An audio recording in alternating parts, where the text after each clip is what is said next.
way. Singer-songwriter, for modern times at least, is Jack White. I mean, anything that dude touches, I love that dude. That's cool. And I love it that he's in Nashville. I love it that the place that I go to pick up my stuff for my other job is next door. It's right there. And I'm just expecting him to walk out or something. I don't know. Do you ever see people standing in line to get in there when you're over there? Like random times? Never. I guess that would have been a pre-COVID thing. They used to do sales in there where They did? Yeah, they would do like a limited, like let's say they were putting out some, I'll just make this up, but like a reissue of a Dolly Parton song. They would put out a specific color that you could only buy there, and there would be only so many, and people would line up. So for Death Proof, no, not Death Proof. It was yeah, it was Death Proof. No. Hateful Eight. Hateful Eight. Okay, yeah. They made this metal box that they literally shot 2 bullets through, and then that had a picture of each one of the people, like it was 7 inches, 45s. And each one of them had an individual sleeve that had a picture of a character from the movie. And then they had all the songs from the movie. Bull crap. Yeah. Yeah, you could buy. They shot a bullet through it. How many editions? Or I forget. That's a single edition. I'll show it to you. Look it up. That's a single edition, but it's I'm sure they made 300 maybe. That would be about right. It was something like that. I'll look it up here real quick. That's usually how many they do. So, dude, you probably don't even know much about. There's kind of a social media. I know a lot about it. Site that goes along with records called Discogs. You ever heard of that? No, I did not know that. Yeah, it's a cool. That's Discogs, as in like demagogues or dogs. Discogs, as in like discography. So DISCOGS. I was hoping it had some sort of like animal meaning to it, like hogs or something. No, a bit better. Discogs. I think it is, man. Like disc hogs. Yeah. But it's short. Like you're hogging all the records. Yeah. And you just... But yeah, it's cool, man. You should check it out sometime. But like they'll show... they'll have all these different versions. And you can see like what they're worth or what they're selling for. It's kind of like the idea of a Beckett when we were kids. Mm-hmm. That's really what this is. It's like a Beckett and a sales place. And people can rate them and you can comment. I don't really get into that side of it, though, man. I don't care to comment and get the word out about what I think about some record. So, in that way, they shot a bullet through each one. Yeah, I'm so gonna find this. Maybe a table, stationary guns, pow, and then next. Yeah. Hang on. So they had to have opened the lid and looked to make sure that the pictures were shot. Okay. This came out in 2016.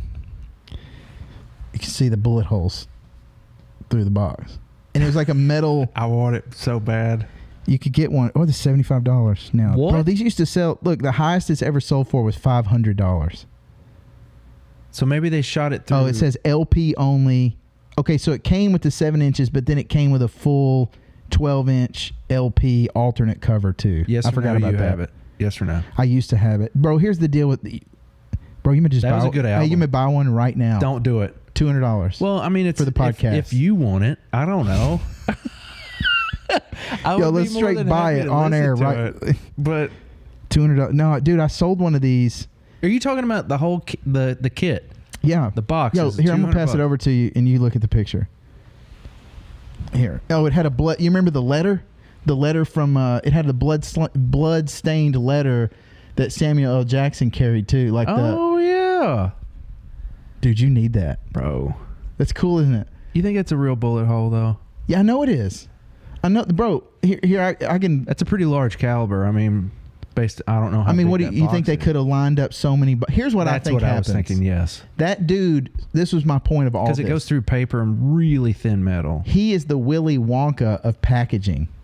So he does a lot of cool stuff. They had like a liquid filled record where it looked like a lava lamp inside the record. Oh my god! Now the funny thing about that, you could play it. Yeah, they had bro. Dig this one. Wow. They had a record inside of a record one time where it had songs on the outside, and you could break open the record to listen to one inside, but it would ruin the songs on the outside.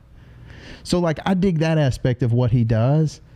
And I dig the fact that he is part. The one credit that I will give Jack White is he is part of the resurgence of vinyl and people being excited about like the just the material and the process and just artistically exploring like all these like colors. Like, he definitely is the person that made people care about getting color variants and the collectability, just making it cool. Well, even outside of his place. But I just kind of think his music is yellow and gray and all that. Yeah. That colors. Here's what I like about That's all I'll say positive about him, but go ahead. That's all you had to say positive about him? I'm just not a fan, man. Like, I'm just not a fan. He seems negative to me. And he's not attractive? I've had several opportunities to see him, and I've seen him in every band that he's ever been in except for the White Stripes, and that one just eluded me. I actually had tickets to see the White Stripes at the Ryman Auditorium, and they were supposed at the Ryman. At the Ryman. It was completely sold out. It was like fanatical that they were even going to do it. And you said, nah. No. He broke his wrist on a dude's face, and they canceled it. Oh, wow. But they ended up recording. It was supposed to be a recording, like they were recording a live show there, and it was going to come out on DVD. But they ended up doing the, I think it's under Blackpool Lights. They ended up doing a different one, and then it never happened. But I can remember taking my tickets back to get my money back. You know, one of the main reasons I like him, just about every song sounds like a fight song, and it could be used as a workout type of song. But dude, you have definitely made me rethink it, though, because I've never thought about that aspect of how much he has done for vinyl, and I should be appreciative of it because it's half of my family income. Yeah, but the other part of it is he sounds like he never left the club. Yeah, I can agree with that. Everything he does, it sounds like he's still in the club. Maybe in the garage. There used to be this effect, though, when you would get his new records or like a new White Stripes record, he was stretching the sound out a little bit, and it would be irritating at first, and you'd be like, what's he doing with that? And it would be like a theme throughout a record.